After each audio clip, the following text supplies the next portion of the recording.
Heads up, the BMW story is tricky, mysterious. It's certainly not about accidental success, but about how businessmen made a fortune literally on blood and bones, used crises and wars for their own purposes, and also about talented people who influenced the development of a company that became a successful giant of the automotive industry. And by the way, some of these people didn't even know that they were participating in this big story.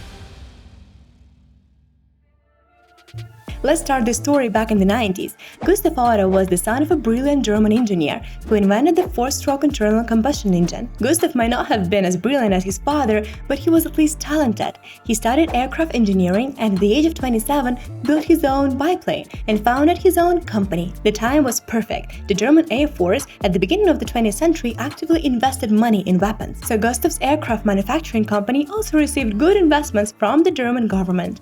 But although Gustav was a good designer, he was a so-so leader. He fussed and tried to personally participate in all processes, but he couldn't cope with production.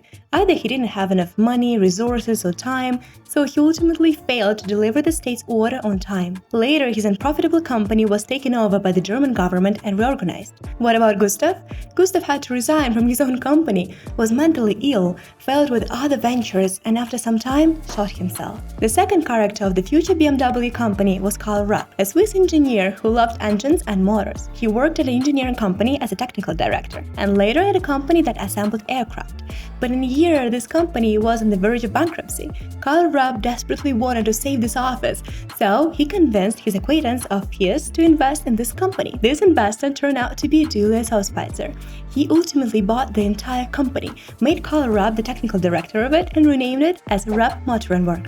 But as you know, the First World War began in 1914. Germany urgently needed airplanes, and where to get them? The small factory of Karl Rapp gets in handy. But hold on a second. Karl Rapp is a talented engineer and engine designer, but he didn't understand aircraft engineering at all. Well, deadlines were running out, and like it or not, Karl had to quickly study the basics of aviation and at the same time design new engines. But he miserably failed. Not a single one of Rapp's designed aircraft ever flew. So, Karl invited Gustav Otto to collaborate, hoping together they would save Rapp Motor & Worker. Karl had to create engines, whereas Gustav worked on airplanes. But guess what? This idea failed because Karl's engines turned out too bad, so Gustav's airplanes never flew. The company failed to fulfill the state's order and soon could have been shut down, but it didn't. Sometime in between, Karl accidentally met his longtime acquaintance, a Viennese engineer, Franz Popp, who was looking for suppliers of aircraft engines in Germany to work with back in Austria. Franz convinced his management to work with Rapp Company, so Karl got this perfect contract for his company not because of his great engines, but thanks to his friendship with Franz. You wonder why Franz never checked on the engines he was buying? Honestly, I have no idea. 6 months later, Franz hadn't received any engines from Karl, so he had to come back to Germany. Apparently, Karl was busy with paperwork and supervision, so he didn't have time to work on the engine himself. Franz stepped in and took over all these important duties, but it didn't help. You wonder why he did that? Well, remember, he was the one to convince his management in Austria to work with Karl, so he felt like he had to do something to save his own reputation. A little later, he realized that Karl Rapp was the actual deal breaker, and no matter what Franz did, it wouldn't help. Now, it's important you don't miss anything out, because things got a little crazy. Remember, Julius Hauspitzer held 80% of Rapp Motor & Work, but when he passed away in 1917, his share was passed down to his son-in-law, Max Widmann. Max had nothing to do with the engineering, engines, or aviation. All he knew that he could make a lot of money building aircrafts for German forces. He inspected the company and was puzzled. Why on earth his company was not doing that, but was working on engines for Austria? When Franz Popp approached Max, they ended up firing Karl Rapp. They actually did fire the man the company was named after. Instead, they invited Max Fritz as chief engineer, and the same Franz Popp became managing director. He never went back to Austria. Here's the actual beginning of the story. In April 1917, Rapp Motor & Work was renamed Bayerische Motor & Work. This is BMW. But what happened to Gustav Otto's company? Gustav, as I mentioned before, just during this period fell ill, was admitted to psychiatric clinic, and his aircraft plant was transferred to the German government, after which the company's shares were taken over by the manufacturing company Braking Systems for Trains and Agricultural Machinery Nobremzak. Gustav himself tried for some time to open other enterprises, but to avail. In 1926, amid unsuccessful attempts to open a new business, divorce, and the death of his wife under mysterious circumstances, No wonder his mental problems worsened, and at the age of 43, he committed suicide. To sum up a little, Gustav Otto's engineering talent led to aircraft in the story, hence the existence of the company. Thanks to Karl Raab, Julius Auspitzer bought Raab motor anchor, and Franz Popp entered the picture. These two men, Gustav and Karl, had no idea what path they outlined, and that they would be part of BMW's success story. A little later, the BMW plant finally produced the first successful aircraft engine, which led the company to rapid expansion. But when 1918 came, the First World War ended. Obviously, any war is terrible, and the end of the war is the most wonderful news. But today, let's consider all events from the point of view of BMW company. And alas, for the BMW plant, no matter how terrible it might sound, the end of the war was a time of decline. Yes, the war was beneficial to many manufacturers, since during the war their growth was directly facilitated by the German army's orders. But the war is over, aircraft engines are no longer needed at the front. On top of that, the Versailles Peace Treaty banned Germany from producing them at all, which meant one thing, that the BMW plant, even with its super cool engine, was also of no use to anyone. The main shareholder, Max Widmann, no longer wanted to have anything to do with the military plant and decided to sell all his shares, the ones he inherited from his father-in-law. In 1920, the same company, Knorr-Bremse, as we remember, which had previously taken possession of shares of the former company of Gustav Otto, also acquired a controlling stake in BMW. From then on, one factory produced railway brakes, and the second, oddly enough, furniture. No one was working on aircraft engines, and in general, the division of their development itself was not interested to Knorr-Bremse. So, 2 years later, 100% of the shares of the former Gustav Otto aircraft plant was sold to one of the main shareholders of Knorr-Bremse, Camillo Castiglioni. And sometime later, he bought a 33% stake in the former Karl Raab aircraft plant from Knorr. But who is this guy anyway? And why did he need shares in factories dedicated to the military industry? Let's look at this point in a little more detail. Camillo Castiglioni, a major investor of Jewish origin, was rich and he loved aviation. Yes, the First World War ended, Germany lost it. It was generally unclear what would happen next, but Camillo Castiglioni took risk, or maybe he had a plan. He obtained 33% of the shares of BMW, but other shareholders refused to sell their shares. So he resorted to a trick and invited the intractable shareholders of BMW to sell him just the brand name, BMW. So technical developments and engine documentation for 75 million Reichsmarks. Camillo convinced them that they don't need the name or any documentation since it's locked in the drawer for such a long time and aircraft engines are still prohibited from being used anyway. Everyone agreed. They probably decided that Castiglioni was crazy, but it turned out that acquiring the name was such a smart move. In 1922, Castiglioni transferred the rights to the name BMW along with the developments and engines to the former aircraft factory of Gustav Otto, whose shares he owned 100%. Well, how do you like this? Engineers Franz Popp and Max Fried, who were just waiting for the right moment, went over to Castiglioni's side and joined him at the new BMW company. So, Gustav Otto's former company formed the basis for the BMW. Now, BMW needed to decide what they would do next since production of anything related to aviation was banned. But Germany was allowed to produce motorcycles, and Max Fried got down to business, took a ready-made engine from English Douglas motorcycle, modified it, and put it into production. I love this technique. Take an analog, disassemble it, study it, and make it better. Apparently, this is how many inventors operate. So did Max Fried. Thanks to the production of his engine in 1923, BMW had its own motorcycles. 3 years later, BMW started thinking about car production, but it was very expensive, amid the construction of workshops, conveyors, etc. So Camillo Castiglioni looked for other opportunities and eventually found a desperate plant, which at that time barely producing Dixie cars. BMW bought it and voila, acquired its own production of passenger cars.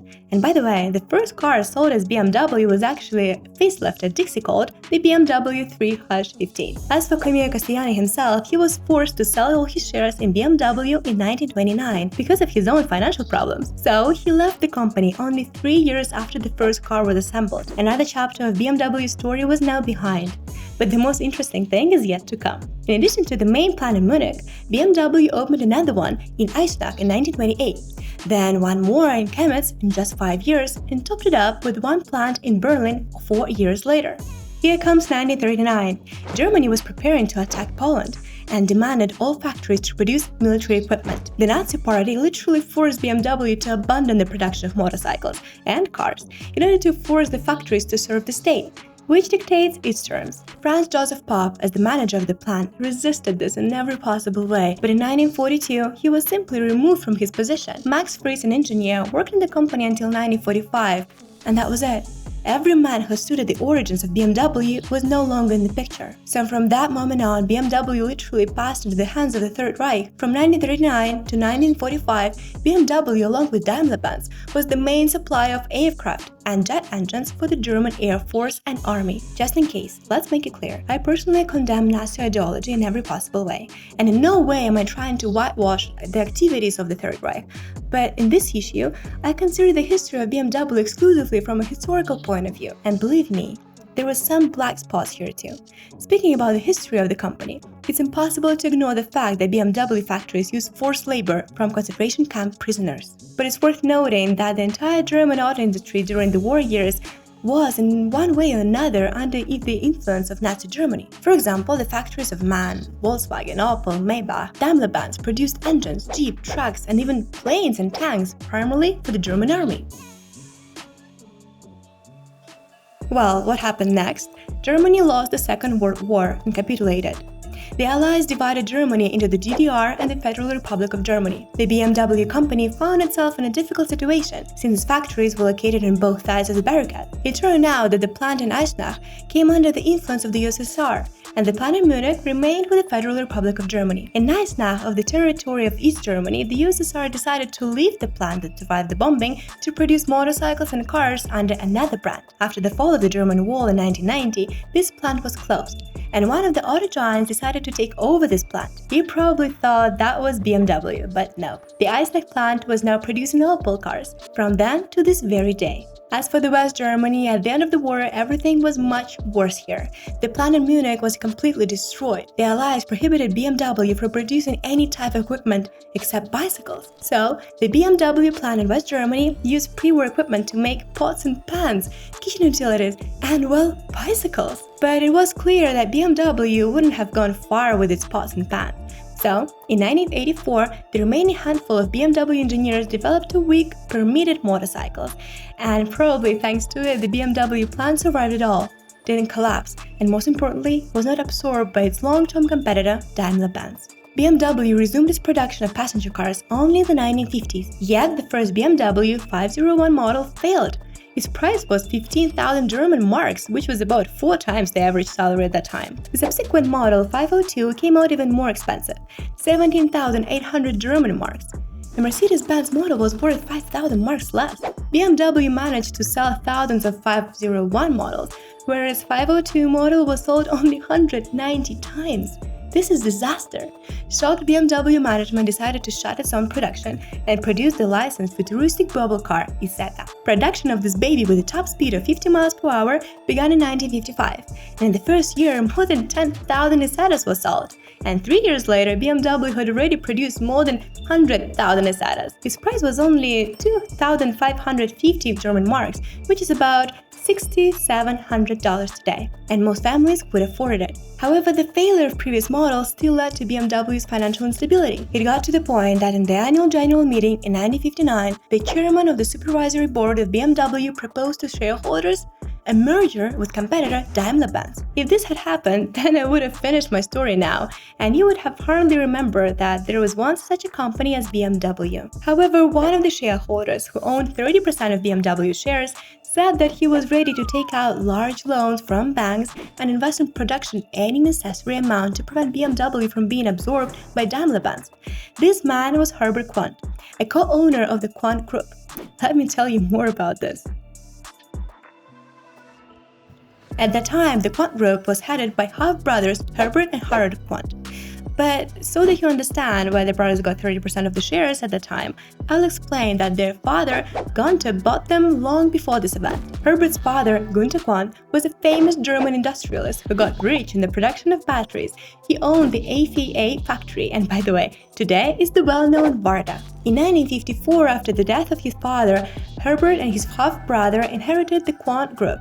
and in general, the entire inheritance fell into their hands. So it was Gunter Quant money that allowed his sons to take the possession of 2/3 shares of the company at that moment, and subsequently make large investments and take out loans to support BMW. One way or another, the Quant family's large investments actually helped BMW survive, and not just survive, but make a breakthrough in the German automobile industry. The first model released under the leadership of the Quant brothers was the revolutionary BMW 700. It enjoyed incredible success and enormous demand, and convertible and a coupe were also created on its basis, and in just 6 years of production, 190,000 of cars were sold. This was a huge figure for BMW. In 1960, a program to develop a new line of Neo-class models began, and over 15 years, about 330,000 cars of the series were sold. The growth of BMW was tremendous. But there is one more thing that I would like to share with you. In 2007, journalists unearthed secret archival documents, conducted an investigation, and even released the film, and I'm sorry for my pronunciation, Das Schweigen der Quants. If you're interested, it's freely available. So, it turned out that this man, Gunter Quant, and founder of the Quant Group, was a member of the Nazi Party from the age of 33, arming the German Wehrmacht and producing weapons. In the 30s and 40s, he made a huge fortune precisely in the production of batteries through the use of slave labor. And his son, the same Herbert Quant, who invested in the development of BMW, also led one of the AFA factories during Nazi Germany. And all in all, the Quant family had a pretty solid relationship with the Third Reich. It's reliably known that one of the enterprises used the labor of 50,000 war prisoners and concentration camp prisoners. Moreover, there was an actual concentration camp on the territory of the AFA plant. After the release of secret documents, it turned out that the average life expectancy of people at work in terrible conditions was only half a year, and on average about 80 people died on the plant every month. It is also known that Gunter Quant was on good terms with the Führer and the leadership of the Third Reich. So here is Gunter Quant, whose son saved BMW from bankruptcy, the same man who made a fortune literally from the blood and bones of innocent people, and what's more surprising, escaped punishment. At a time when, after the war, the Führer inner circle was tried and shot, Gunter Quant was not harmed, completely escaped punishment, and was acquitted. What's more, Gunter Quant's main asset, the AFA battery plant, continued to operate in bringing money. After the release of the film about exposing the family's past, Gunter's descendants paid for their own investigation and the work of journalists providing access to documents and complete freedom of action. As a result, this commission came to the conclusion that the Quant family acted according to the circumstances prevailing in the world at that time, and they couldn't do otherwise. And the use of slave force then was the only way to survive. I think this sounds terrible. Herbert Quant died in 1982, truly turning BMW into a major player in the automobile market. His son Stefan inherited 17.4% of the company and later, in 1996, joined the BMW supervisory board along with his sister, Suzanne Claudin. In 2018, Stefan acquired a blocking stake of 28.83%, and today, 53.2% of the company's shares are owned by the public, with the remainder owned by the other members of the Quant family. And BMW itself is one of the most famous and prestigious automobile brands in the world. Anyway, by sharing this all, I just wanted you to know that in success stories of many companies that have survived to this day, sometimes, or in most times, there is another side. Likewise, behind all BMW's achievements, there are stories of people who influenced the development, whether they knew it or not. The price of success can sometimes be simply shocking. Our common task today is to prevent the repetition of wars and genocide, to preserve what we have, and to think about the future.